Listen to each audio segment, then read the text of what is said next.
அப்புறம் நிறைய பேர் மெசேஜ் போட்டிருந்தீங்க பார்த்தேன். அண்ணா நீங்கள் எதோ பார்க்கணுன்னு சொன்னீங்கள தலைவருங்கிறிய, அது என்னன்னு எனக்கு கரெக்டாக கமெண்ட் பண்ணுங்கண்ணா.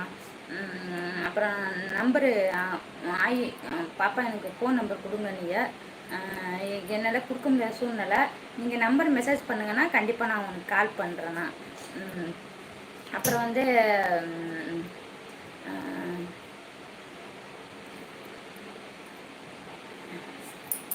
நிறைய பேர் மெசேஜ் போட்டிருந்தாங்க பார்த்தேன். அப்புறம்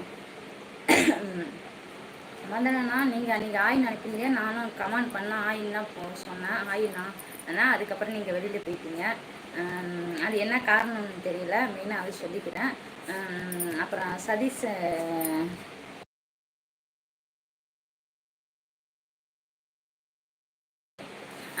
சதீஷன்னா மெசேஜ் படித்து பார்த்தேண்ணா. துபாயில் இருக்கார், அதனால் மெசேஜ் போட்டிருந்தாங்க, பார்த்தேன் நான்.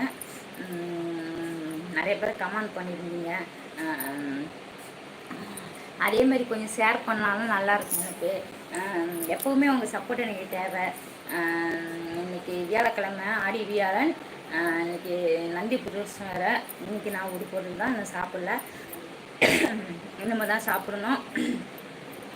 என்ன சமையல்னு கமெண்ட் பண்ணுங்கள். எங்கள் வீட்டில் வந்து ஃபஸ்ட்டே சொல்லிடுறேன், இட்லி, சாம்பார், குருமா, காளான் குருமா. அதான் இன்றைக்கி எங்கள் வீட்டில் ஸ்பெஷல். உங்கள் வீட்டில் என்ன ஸ்பெஷல்னு கமெண்ட் பண்ணுங்கள். அது கொஞ்சம் என்ன கமெண்ட்னு கண்டிப்பாக கமெண்ட் பண்ணுங்கள். இது பார்த்தீங்களா, இது பார்க்குறப்ப எப்படி இருக்குன்னு பார்த்துட்டு இதுவும் கமெண்ட் பண்ணுங்கள். ஏன்னு கேளுங்களேன், இது குழந்தைங்க கை மாதிரி இல்லை, அழகாக ரெடி பண்ணியிருக்காங்க பாருங்களேன். அப்போலாம் வந்து இது யானை கேட்டால் வந்து உடம்பு வரைக்கும் தலை அரைச்சா சொரியறதுக்கான். என்ன எங்கள் வீட்டுக்காரர் வாங்கிட்டு வந்து கொடுத்தாங்க. இது எந்தெந்த ஊரில் இருக்குன்னு கண்டிப்பாக கமெண்ட் பண்ணுங்கள்.